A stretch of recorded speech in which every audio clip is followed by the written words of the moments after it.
अस्सलाम वालेकुम गाइस, मैं हूँ बिलाल और आप देख रहे हैं फ्रेंड रिएक्शन चैनल। उम्मीद रखता हूँ कि आप सब लोग खैरियत से होंगे। तो गाइस, आज हम बांग्लादेश भाई के लिए और इंडिया भाई के लिए एक ऐसी वीडियो लाए हैं जो है इस Bangladesh is better than India now. तो वीडियो काफ़ी इंटरेस्टिंग है, वीडियो एंड तक ज़रूर दिखे। काफ़ी बड़ा इंफॉर्मेशन है इस वीडियो में, तो वीडियो देखते हैं। लेकिन अगर वीडियो पसंद आए तो लाइक एंड शेयर ज़रूर कीजिए। तो चलो गाइस, वीडियो देखते हैं क्या है इसमें, क्या चीज़ें। चलिए। नमस्कार दोस्तों। एक समय था जब हम इंडिया को बड़े बड़े सुपर पावर देशों से कंपेयर करते थे कि इंडिया चाइना से कंपीट कर सकेगा, इंडिया की इकोनॉमिक ग्रोथ चाइना से ज्यादा हो सकती है। लेकिन आज 2020 में हालत यह हो गई है कि चाइना तो कहां का कहां पहुंच गया, बांग्लादेश जैसे देश भी अब इंडिया को पीछे छोड़ने को हो रहे हैं। आपने आईएमएफ की लेटेस्ट प्रोजेक्शंस के बारे में सुना ही होगा शायद। जीडीपी पर कैपिटा यानी जीडीपी पर पर्सन बांग्लादेश का इंडिया से ज्यादा होने वाला है। आईएमएफ ने ऐसा प्रोजेक्ट किया है इस साल के एंड तक। और ये तो सिर्फ एक डेटा है।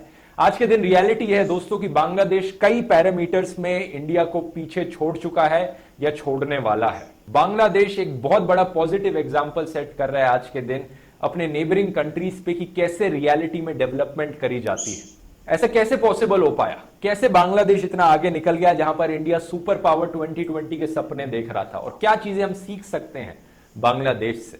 आइए जानते हैं आज के इस वीडियो में। आईएमएफ की प्रोजेक्शंस के बारे में पहले थोड़ा डिटेल में बात करते हैं, क्योंकि यहां पर कुछ इंटरेस्टिंग चीजें दिखती हैं।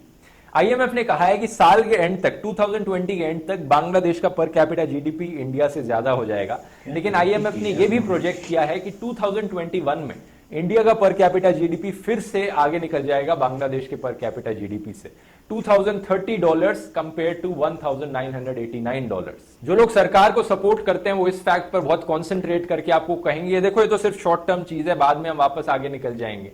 लेकिन आईएमएफ ने दोस्तों बाद की भी प्रोजेक्शन करी है। इन्होंने कहा है कि इंडिया की ग्रोथ ज्यादा सस्टेन्ड नहीं रहेगी 2021 के बाद, क्योंकि 2024 में बांग्लादेश का पर कैपिटा जीडीपी फिर से इंडिया से आगे निकल जाएगा और वो फिर उसके बाद आगे ही निकला रहेगा। अब कुछ लोग यहां पर यह भी कहेंगे कि सरकार पे ब्लेम डालना सही नहीं होगा, ये कोरोना वायरस की वजह से ऐसी सिचुएशन क्रिएट हुई है। इंडिया एक बहुत ही पॉपुलेटेड कंट्री है, कोरोना वायरस ज्यादा फैला इसलिए इंडिया इतना ज्यादा अफेक्ट हुआ है। लेकिन एक चीज मैं आपको बता दूं दोस्तों, बांग्लादेश इंडिया से कोई कम पॉपुलेटेड कंट्री नहीं है। इनफैक्ट बांग्लादेश दुनिया की मोस्ट डेंसली पॉपुलेटेड कंट्री है, इंडिया से 3 टाइम्स ज्यादा डेंसली पॉपुलेटेड। तो अगर कोरोना वायरस फैला था तो बांग्लादेश में और भी तेजी से फैलना चाहिए था, उन्हें और भी ज्यादा बुरा असर करना चाहिए था। लेकिन इंडिया में कोरोना वायरस की वजह से यहां पर -10% जीडीपी ग्रोथ रेट की प्रोजेक्शन की जा रही है, वहीं दूसरी तरफ बांग्लादेश में +4% की प्रोजेक्शन करी जा रही है। तो ऐसा नहीं है कि सिर्फ इंडिया को फेस करना पड़ा है, ये बांग्लादेश को भी फेस करना पड़ा है, लेकिन बांग्लादेश इंडिया से कहीं बेटर सिचुएशन में। As a matter of fact मैं आपको बता दूं, आज से 5 साल पहले इंडिया का पर कैपिटा जीडीपी 40% ज्यादा था बांग्लादेश से। 40%। सोचकर देखो पिछले 5 सालों में कितनी कुछ चीजें गलत हुई इंडिया के लिए और कितना कुछ यहां पर अच्छा हुआ बांग्लादेश के लिए कि ऐसी सिचुएशन क्रिएट हो पाए। पूरा अदला बदली हो गया यहां पर 5 साल के अंदर अंदर। अब इस वीडियो में मैं इसकी बात नहीं करूंगा कि इंडिया ने क्या गलत किया है, ऑलरेडी पुराने वीडियोस में मैं बहुत एक्सप्लेन कर चुका हूं। और कुछ लोग अपना रोना धोना शुरू कर देंगे अगर ये मैं फिर से करने लग गया तो, कि प्लीज मोदी जी ने कुछ नहीं किया है, मोदी जी ने इकोनॉमी का सत्यानाश किया तो कुछ सोचकर ही किया होगा, प्लीज मोदी जी को क्रिटिसाइज मत करो। इसलिए मैं इस वीडियो में सिर्फ बांग्लादेश ने क्या अच्छा किया है, पॉजिटिव किया है, उसकी बात करूंगा और क्या हम सीख सकते हैं उनसे। तो जीडीपी तो सिर्फ एक इंडिकेटर है ये जज करने के लिए कि एक देश की इकोनॉमिक ग्रोथ दूसरे के कंपैरिजन में कितनी अच्छी चल रही है, लोगों का इनकम कितना अच्छा है, क्वालिटी ऑफ लाइफ कितना अच्छा है। लेकिन ये काफी नहीं है, हमें और इंडिकेटर्स को देखना होगा और एक अच्छा कंक्लूजन निकालना है। तो फीमेल लिटरेसी, कितनी परसेंटेज औरतों को देश में पढ़ना लिखना आता है, पहले 5 साल की प्राइमरी एजुकेशन कंप्लीट करी। 2018 की रिसर्च ने बताया था कि इंडिया में ये नंबर है 48%। सिर्फ 48% औरतों ने इंडिया में 5 साल की प्राइमरी एजुकेशन कंप्लीट करी है। कंपेयर करो नेपाल से 92%, पाकिस्तान में 74%, बांग्लादेश में 54%। लाइफ एक्सपेक्टेंसी ऑन एवरेज देश में रहने वाले लोग कितनी उम्र तक जीते हैं, एक अच्छा इंडिकेटर है जज करने के लिए कि देश का हेल्थ केयर सिस्टम कैसा है, लोगों को एक्चुअली में उससे फर्क पड़ रहा है, लोगों की हेल्थ की सुरक्षा हो रही है उससे या नहीं हो रही। एवरेज बांग्लादेशी एवरेज इंडियन से 3 साल ज्यादा जीता है। लाइफ एक्सपेक्टेंसी फॉर मेल्स है बांग्लादेश में 71 और फॉर फीमेल्स है 74, और दूसरी तरफ इंडिया में यही फिगर्स हैं 67 और 70। इन्फेंट मोर्टेलिटी रेट एक और अच्छा इंडिकेटर जज करने के लिए हेल्थ केयर सिस्टम को, कितने बच्चे पैदा होने के 1 साल के बाद ही मर जाते हैं। इंडिया में यह है 29.9 डेथ्स पर 1000 लाइव बर्थ्स, और बांग्लादेश में ये इंडिया से कम है 22.1 डेथ्स पर 1000 लाइव बर्थ्स। तो कहा जा सकता है कि बांग्लादेश का हेल्थ केयर सिस्टम इंडिया से अच्छा काम करने लग रहा है। एक और अच्छा इंडिकेटर हो सकता है लिटरेसी रेट, कि कितने परसेंटेज लोग देश में पढ़े लिखे हैं। इंडिया का लिटरेसी रेट है 74.4% और बांग्लादेश का है 73.9%, इंडिया से थोड़ा सा कम। तो यहां पर इंडिया आगे है, लेकिन बांग्लादेश का फीमेल लिटरेसी रेट, कि औरतों में लिटरेसी कितनी है, ये इंडिया से कहीं ज्यादा है। मैंने कहा था बांग्लादेश एक बहुत ही डेंसली पॉपुलेटेड कंट्री है, लेकिन इसके बावजूद भी आज के दिन बांग्लादेश का जो फर्टिलिटी रेट है, कि ऑन एवरेज एक औरत कितने बच्चे पैदा करती है, ये रिप्लेसमेंट लेवल तक पहुंच गया। रिप्लेसमेंट लेवल वो फर्टिलिटी रेट होता है दोस्तों, कि एक बार कोई देश रिप्लेसमेंट फर्टिलिटी लेवल तक पहुंच गया तो उसके बाद कुछ समय के बाद पॉपुलेशन ग्रो नहीं करेगी, पॉपुलेशन ग्रोथ 0 टच कर जाएगी कुछ समय बाद। ग्लोबल हंगर इंडेक्स जो जज करता है कि देश में रहने वाले लोग कितने भूखे हैं, उसमें इंडिया की रैंक है 94 आउट ऑफ 107 कंट्रीज, बिल्कुल one of the most bottom countries है इंडिया इसमें। वहीं दूसरी तरफ 2020 की ही रैंकिंग में बांग्लादेश की रैंक है 75 पर, इंडिया से कहीं ज्यादा आगे। लोग भूखमरी से कम मरने लग रहे हैं बांग्लादेश में। सिमिलरली वर्ल्ड हैप्पीनेस इंडेक्स 2019 में बांग्लादेश का स्कोर कहीं ज्यादा बेहतर है इंडिया से। बांग्लादेश की रैंक है 125 और इंडिया की रैंक है 140। तो बांग्लादेश में रहने वाले लोग ऑन एवरेज इंडियन से ज्यादा खुश हैं। लेकिन एक बहुत ही शॉकिंग इंडिकेटर जिसमें जमीन आसमान का अंतर है, वो है labour participation rate for females, कि कितनी औरतें काम करने जाती हैं, काम करती हैं। इंडिया में ये रेट पहले ज्यादा हुआ करता था, 1990s में 30% के अराउंड हुआ करता था। इंडिया में आज के दिन ये रेट नीचे गिरकर 20% के अराउंड हो गया, और बांग्लादेश में इसका बिल्कुल उल्टा हुआ। पहले 20% था, आज 30% से ज्यादा क्रॉस कर चुका है। एक्चुअली अगर वुमेन एम्पावरमेंट की बात करें, औरतों के अपलिफ्टमेंट की बात करें, तो बांग्लादेश कई सालों से इंडिया से बेटर परफॉर्म करते आ रहा है। 2016 की यूएनडीपी रिपोर्ट ने बताया था कि बांग्लादेशी औरतों का जो एवरेज इनकम है वो इंडियन औरतों से कहीं ज्यादा है। और फाइनली अनएम्प्लॉयमेंट रेट में भी बांग्लादेश आज के दिन इंडिया से अच्छा है एट 5% वर्सेज इंडिया का 8.5%। तो बांग्लादेश में कम बेरोजगार लोग हैं as a percentage of their population compared to India. तो बेरोजगारी हो, चाहे वुमेन एम्पावरमेंट हो, चाहे लाइफ एक्सपेक्टेंसी हो, चाहे इकोनॉमिक ग्रोथ हो, बांग्लादेश इंडिया से ऑलमोस्ट सारे मैटर्स में ज्यादा डेवलप्ड ऑलरेडी बन चुका है या बनता जा रहा है। हैरानी की बात यह है दोस्तों कि बांग्लादेश इंडिया से कहीं ज्यादा गरीब हुआ करता था आज से सिर्फ 20 साल पहले। इंडिया को तो अपना इंडिपेंडेंस 1947 में मिल गया था, लेकिन बांग्लादेश को ये सिर्फ 1971 में मिला था, वो भी इंडिया की मदद से ही। अपनी आजादी की लड़ाई के एकदम बाद ही बांग्लादेश एक जबरदस्त इकोनॉमिक क्रैश से गुजरा था। -14% जीडीपी ग्रोथ रेट इनका हो गया था 1972 में, और उसके 2 साल बाद ही एक जबरदस्त फैमिन आया इनके देश में, जिससे कि 1.5 मिलियन लोग मारे गए भूखमरी की वजह से। उसके बाद एक और जीडीपी क्रैश, इकोनॉमिक क्रैश इन्हें देखने को मिला, जहां पर -4% जीडीपी ग्रोथ रेट था। कंपैरिजन देखिए, ऑलमोस्ट हर चार्ट में आप देखेंगे इंडिया कहीं ज्यादा आगे था बांग्लादेश से, लेकिन पिछले 5-10 सालों में बांग्लादेश ने अपनी स्पीड पकड़ी और इंडिया की अब बराबरी करने लग रहा है। कैसे पॉसिबल हो पाया है? इसके पीछे एक मेन रीजन माना जाता है कि बांग्लादेश ने अपनी औरतों को घर से बाहर निकालकर एम्प्लॉयमेंट देने पर फोकस किया। बांग्लादेश की जो इकोनॉमिक ग्रोथ आज देखने को मिलती है, उसके पीछे जो one of the main industries responsible है इनकी गारमेंट इंडस्ट्री। आजकल बहुत से कपड़े आपको मेड इन बांग्लादेश देखने को मिलेंगे, और इस गारमेंट इंडस्ट्री को चलाने के लिए वुमेन वर्कफोर्स को यहां पर एम्प्लॉय किया गया, औरतों को एम्प्लॉयमेंट दी गई। इसी की वजह से 2017 में बांग्लादेश वर्ल्ड का सेकंड लार्जेस्ट एपरल सप्लायर था चाइना के बाद। 6.5% मार्केट इन्होंने ऑक्यूपाई कर रखा है, इंडिया से भी ज्यादा। आप चार्ट में देख सकते हैं कि इंडिया और बांग्लादेश का एक्सपोर्ट बिजनेस कैसा रहा है गारमेंट्स को लेकर।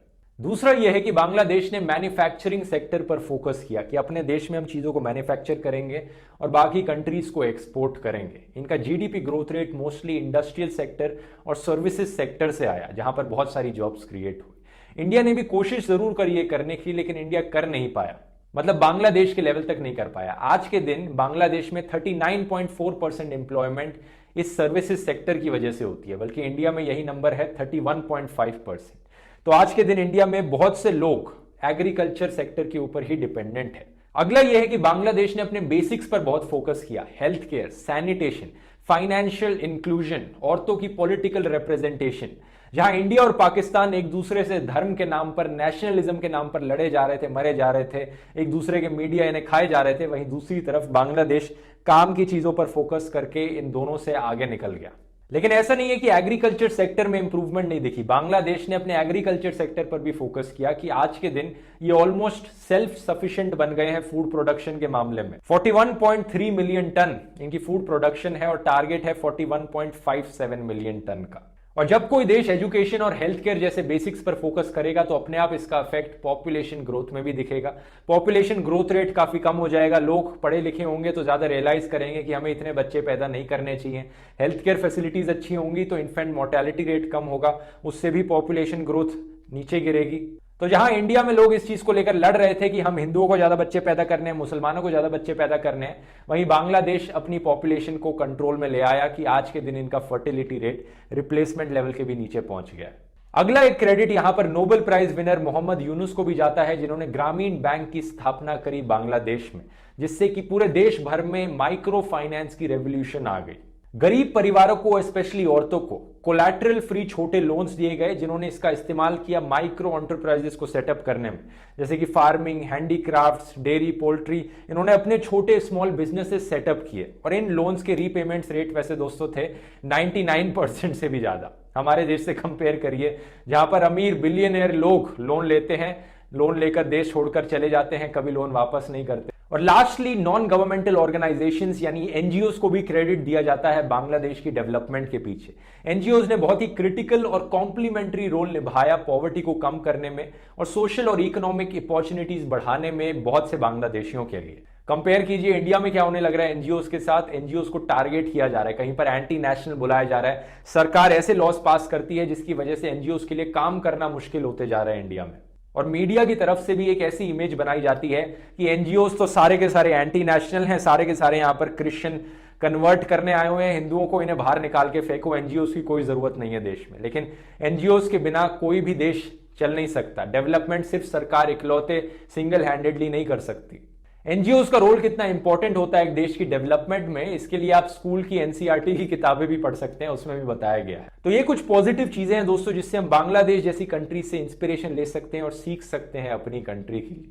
यहां मैं ये नहीं कह रहा हूं कि बांग्लादेश इंडिया से डेफिनेटली एक बेटर डेवलप्ड कंट्री बन गया है, लेकिन कुछ मायनों में डेफिनेटली बांग्लादेश इंडिया से आगे निकल गया है, जहां पर इंडिया को सीखने की जरूरत जरूर है। लेकिन हर सिक्के का दूसरा पहलू होता है। कुछ ऐसे भी मायने हैं जहां पर इंडिया आज के दिन बेहतर है बांग्लादेश से, जैसे कि प्रेस फ्रीडम इंडेक्स में बांग्लादेश का जो मीडिया है उसकी इंडिया से भी ज्यादा गई गुजरी हालत है। उनकी प्रेस फ्रीडम इंडेक्स की रैंकिंग इंडिया से भी ज्यादा बुरी है।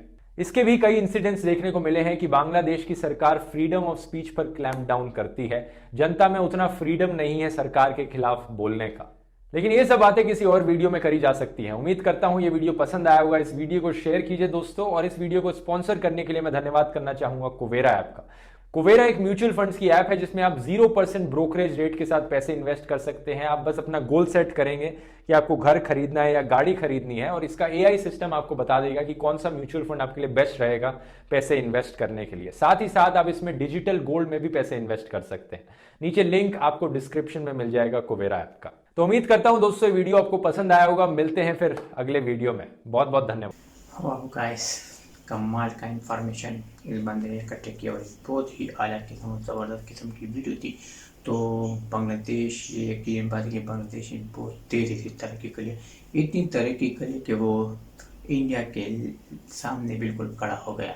इतनी ज़बरदस्त अगर जीडीपी पर देखा जाए तो उसके प्रोजेक्ट्स पर अगर देखा जाए, हर लिहाज से बांग्लादेश बहुत तेज़ी से तरक्की कर रहा है।